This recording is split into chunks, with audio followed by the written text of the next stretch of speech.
La France ne parvient pas à stopper les incendies. Entre 40 et 50 000 hectares ont été détruits depuis le début d'un été loin d'être terminé.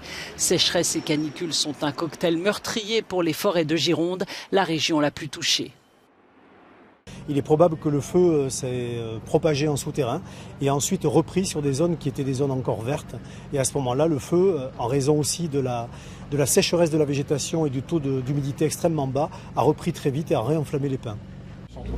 La Première ministre et le ministre de l'Intérieur sont sur place. Elisabeth Borne, critiquée pour le manque de moyens, a salué l'aide européenne.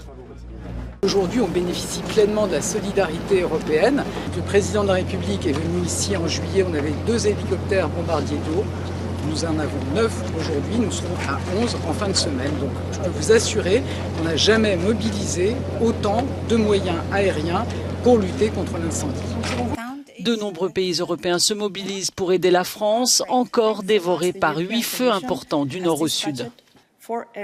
La Commission européenne a dépêché 4 avions de sa flotte de pompiers de secours positionnés en Grèce et en Suède. En outre, des équipes de pompiers d'Allemagne, de Pologne, d'Autriche et de Roumanie sont en route via le mécanisme de protection civile de l'UE.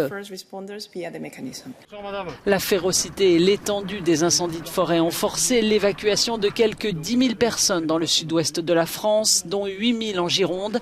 Pour certains, c'est la 2e fois qu'ils doivent quitter leur domicile au cours d'un été synonyme de cauchemar.